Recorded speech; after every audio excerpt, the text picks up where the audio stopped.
So at long last, I finally have had the Miller Dynasty 200DX long enough to have made most of the mistakes the average guy is going to make, to be able to provide a little bit of counsel on something that I came up with. Miller comes up with this quick reference card that I keep handy and close to the machine, but it's just not detailed enough for my liking. I guess I've been around aviation so long I can't do much anything without a checklist. So I came up with this checklist. I'll post it at the end of the video, but basically it takes me through step by step everything that I can possibly think of, and quite honestly every mistake I've made already owning the machine, to make sure that I do everything right. There's a couple things in here that I've since adjusted, but by and large it at least addresses all of the issues. Prep the tungsten, leads clear and uncoiled and separated.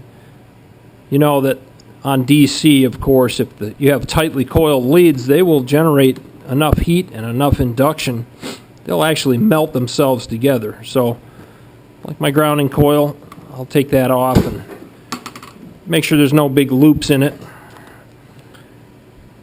Work table grounded. Coolmate plugged in. I already started the torch and made a couple AC welds with the Coolmate off and melted through the original hose. So for 35 bucks I got a vinyl hose to replace the main power hose. Try not to make that mistake, but the problem is, like I mentioned before, the separate cord for the Coolmate's a problem in my opinion. If you have other machinery like an air compressor running in your shop, the noise of the Coolmate just kind of gets lost in all the shop noise. It's out of sight, it's easy to start welding with it off, so the checklist helps. Shield gas open and set to desired flow rate. Over the course of my lifetime, I can't tell you how many arcs I've struck with the shielding gas off. So get that started, get your flow rate set. Flow rate, I never forget that, but I do forget the main valve to turn it on. Select AC, I've got that selected. Select lift arc. Now I've since changed. Most of the welding I do is with a fingertip control only, and I've learned that the RMT2 hold function works quite well for most applications, even aluminum. You don't necessarily have to have a throttle, you just need to change your technique a little bit to keep from burning through the material. Select output on, well, that's more arguable as well. I control that now with the RMT2 function. Pulsar on and 60 hertz. Jamie from Welding Tips and Tricks says either 60 hertz or higher, or 2 cycles per second. Anywhere in between tends to drive him nuts, especially 8 or 10 cycles per second. And background amperage at 75%, less for gaps.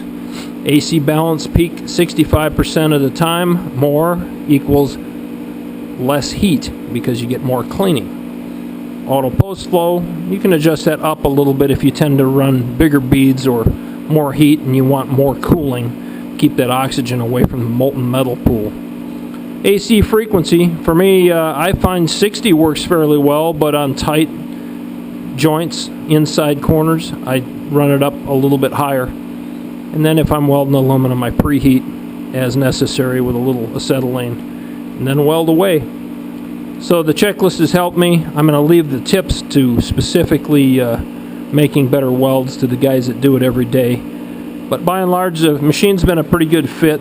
I like the fact that it's easily mobile, roll around the shop fairly well.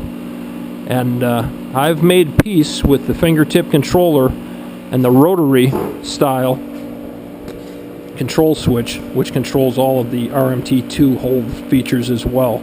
I was unaware of that from the documentation that came with the welder.